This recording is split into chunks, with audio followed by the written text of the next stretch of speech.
fallen god, creator and destroyer of worlds. Hear my vow!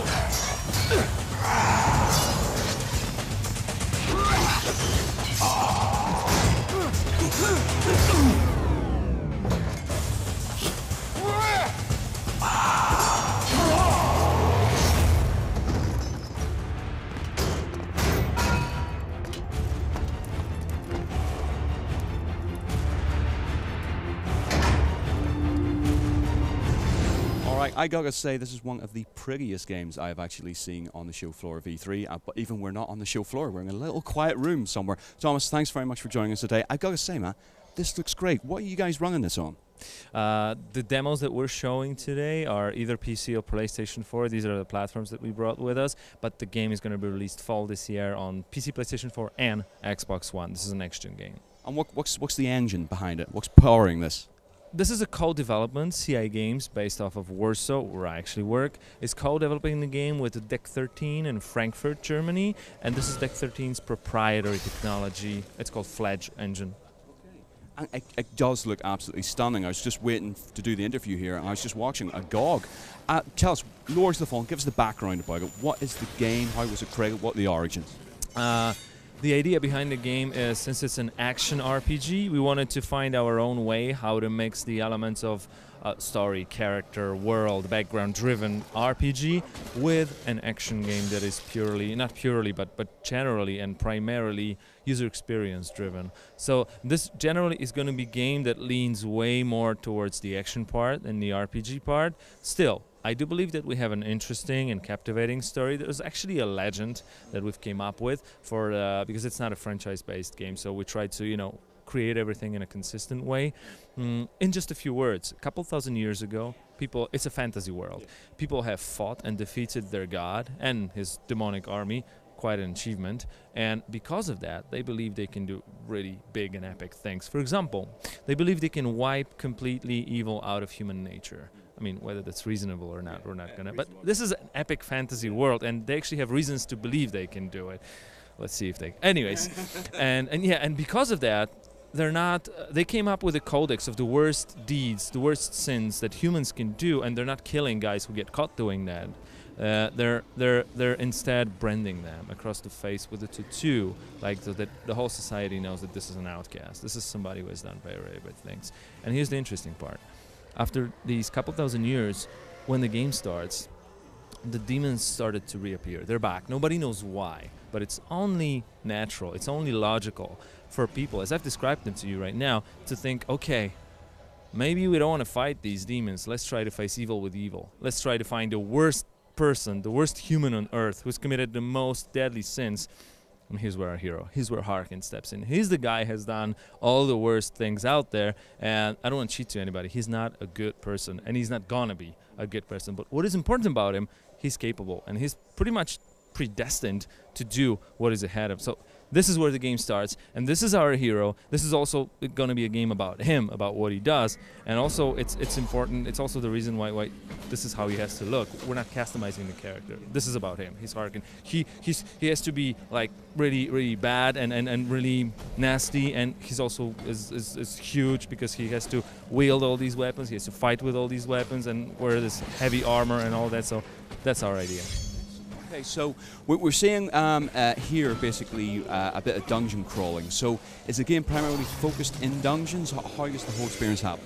This is one of the dungeons that we have in the game. Of course, what a good RPG would be without a dungeon. So we definitely wanted to make sure that we show at least one of these before the release. But it's not only dungeon-based game. Generally, we try to mix things up. So you're feeling that sometimes the world opens up, sometimes it narrows down a little bit. But what is important, it's never like any areas are closed from you. When you find a new area, when you open it up, the whole world gets bigger. You can always get back to the areas that you were before. So it's a mixture, and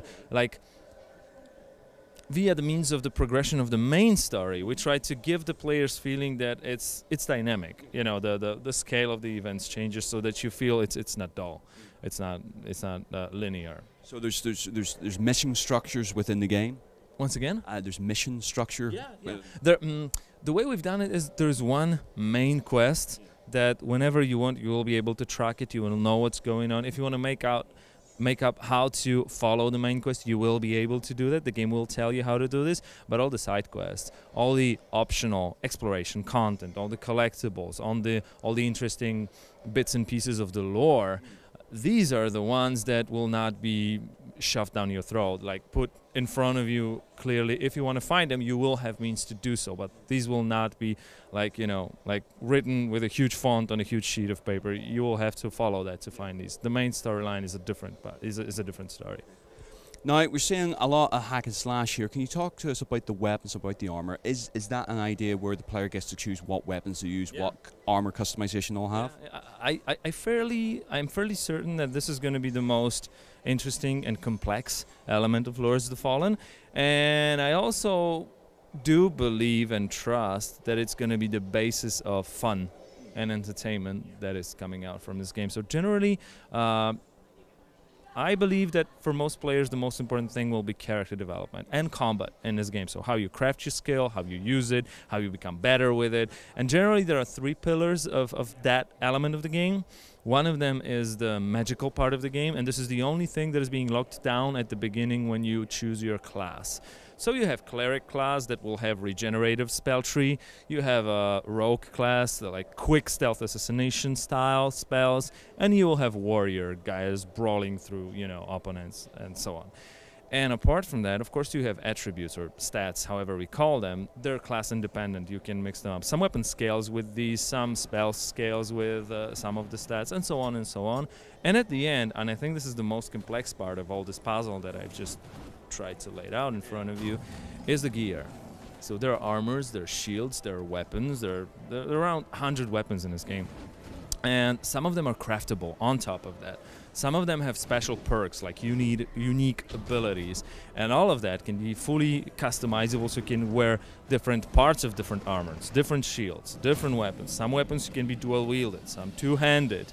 You know, there's actually quite a lot on top of what the general character development is. Like, I would even say that apart from what commonly is being perceived as character development, like these spells or these stats, I would even say that trying to mix up your gear is also part of character development. It's more natural, more organic, because the game doesn't tell you that you level up if you use this. No. It's more like you pick and mix and choose it, and you're leveling up as a guy who discovers the mechanics of the game. So a lot of stuff. A lot of stuff to take in. I've got to touch on the character design, the enemy design, because I absolutely love it. It looks so cool. Can you talk a little bit about what the inspirations were for you guys in designing this world and designing these creatures?